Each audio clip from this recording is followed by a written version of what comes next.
এগৰাকী গৃহিণীৰ হাতৰ পৰশত প্ৰাণৱন্ত হৈছে শিল্পকলা। শিল্পৰ জৰিয়তে কৰিছে ন সৃষ্টি।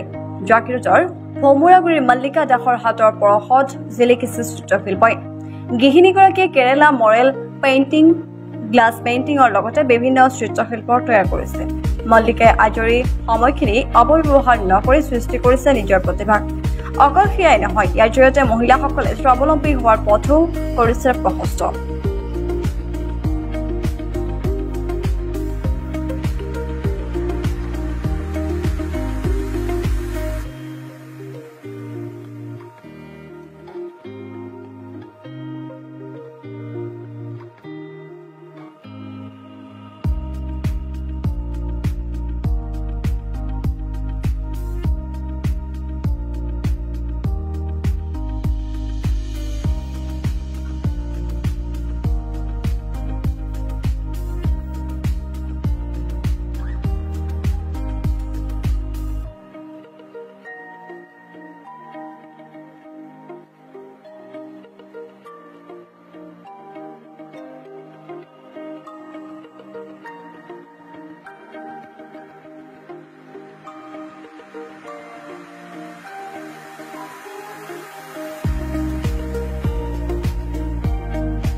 মই সৰুৰ পৰাই চিত্ৰশিল্প শিকিছিলোঁ।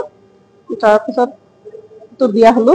বিয়া হোৱাৰ পিছৰ পৰা ধৰি লওক ক্ৰাফ্টৰ কামহে মই বেছিকৈ কৰোঁ আৰু ক্ৰাফ্টৰ কাম যেতিয়াই আজৰি সময় পাওঁ তেতিয়াই ক্ৰাফ্টৰ কাম, আজৰি সময়ৰ মানে কাম আৰু এইখিনি মোৰ কাৰণে।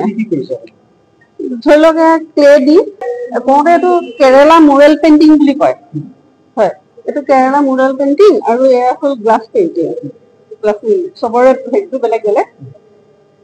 ধৰি লওক ক্লেটো কিনি আনি তাক মোল্ড কৰিব লাগে আৰু মোল্ড কৰি পেলাই প্ৰথমতে ড্ৰয়িংটো কৰি ল'ব লাগে। মই কোনখন পেইণ্টিং কৰিম আৰু এতিয়ালৈকে বহুতকে দিছোঁ। কোনোবাই যদি বিচাৰে দিওঁ আৰু কৰি পেলাই।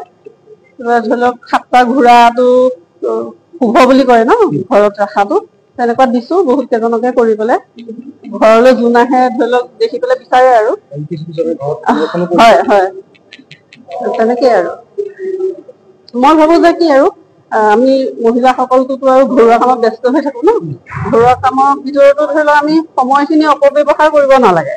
যিখিনি ইন'ভেটিভ কাম আমি কৰি যাব লাগে আৰু সেইকাৰণে ধৰি লওক মই ভাবো এইটো এটা ভাল কাম হয়।